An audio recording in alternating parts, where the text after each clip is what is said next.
세월호 사고 염전노예 사건을 한국을 뒤흔든 충격 사건이라는 일본 매체.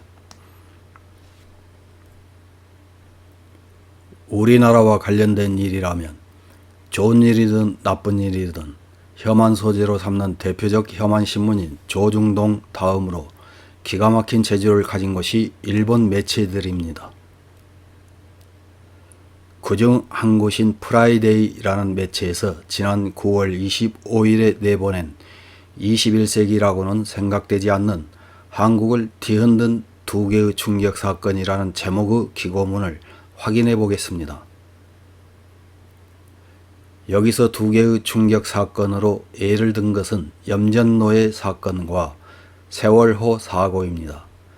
이번 달에 대장금의 주인공을 맡아서 일본에도 팬이 많은 여배우인 이영애가 주연한 영화 브링 미 홈이 일본에서 공개된다. 이영애는 영화에서 6년 전에 실종된 아들을 열심히 찾는 어머니 역을 연기하고 있다.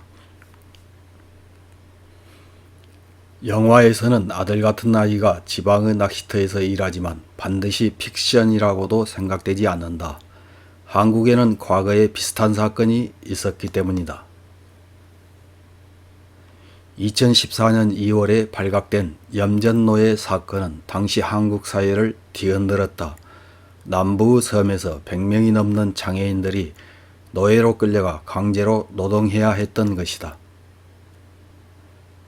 한국 미디어의 보도에 따르면 장애인인 남성들은 좋은 일이 있다고 권유되어 염전에 보내졌다고 한다. 이들에게 주어지는 것은 변변치 못한 식사와 담배뿐. 냉난방이 없는 창고에서 잠을 채웠다. 탈출하려고 하면 심한 폭행을 당하고 이 중에는 다리를 절단한 피해자도 있었다고 보도되고 있다.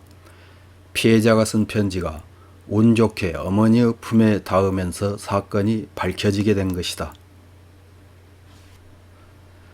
당시 대통령 박근혜는 21세기에 있어서는 안 될 충격적인 사건이라고 언급하며 재발 방지를 지시했지만 어딘가 진화의 열을 올리고 있다는 인상을 지울 수 없었다.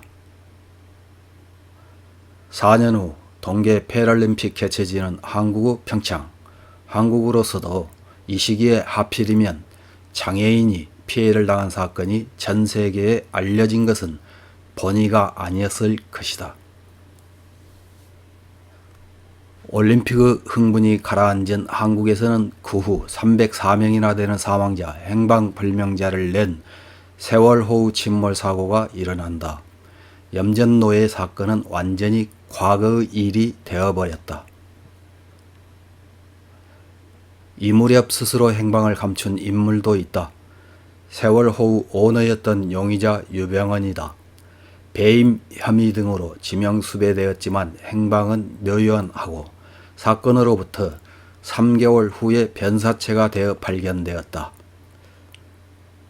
시신의 얼굴은 부패해 판별불능, 집게 손가락이 절단되고 술을 잘 안 마시는데도 불구하고 가지고 있던 가방에는 술병이 들어있었다. 관건은 DNA 검사였다고 하지만 지금도 이 시신을 다른 사람이라고 생각하는 한국인이 적지 않다. 일본인의 감각으로는 설마라고 생각하지 않는 것도 아니다. 하지만 전술한 영화 브링 미 홈에서도 스스로 낚시터에 몸을 숨기고 있는 사람도 있었다. 2014년의 염전노예 사건과 세월호 침몰 사고의 속보는 확실히 사실은 소설보다 기이하다는 사건으로 행방불명자가 주목받은 해이기도 했던 것이다면서 기고문을 마무리합니다.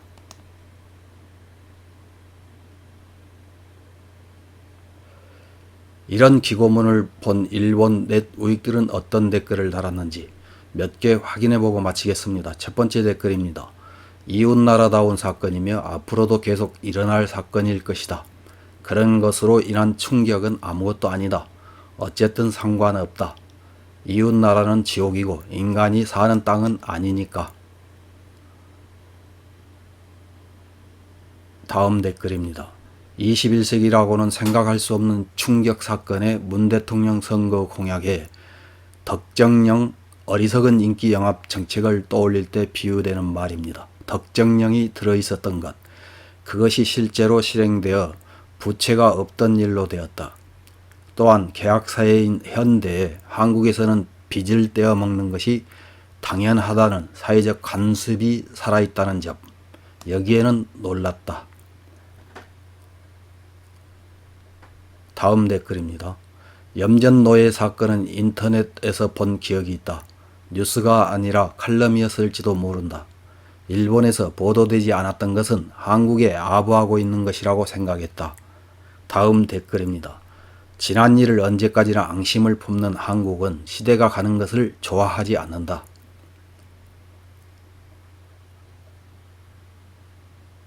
다음 댓글입니다. 이 사건 영화화 되어 있군요. 노예의 섬 사라진 사람들이라는 제목. 한국은 모든 일에 대해서 자신의 사리사욕을 위해서라면 수단을 가리지 않고 남을 헐뜯거나 죽여버리는 일도 주저하지 않는 사회이다. 관련되고 싶지 않은 후진국이며 성가신 이웃나라라고 생각한다. 무슨 일이 일어나도 이상하지 않은 나라. 다음 댓글입니다. 21세기에 이런 일이 있었던 그 나라의 80년 전에 인권이란 관념이 없었을 것이라는 것은 쉽게 상상할 수 있다는 것이다. 다음 댓글입니다. 그 나라라면 흔하다지만 별로 신기하다고 생각하지 않는다. 일본인과는 다르다. 다음 댓글입니다.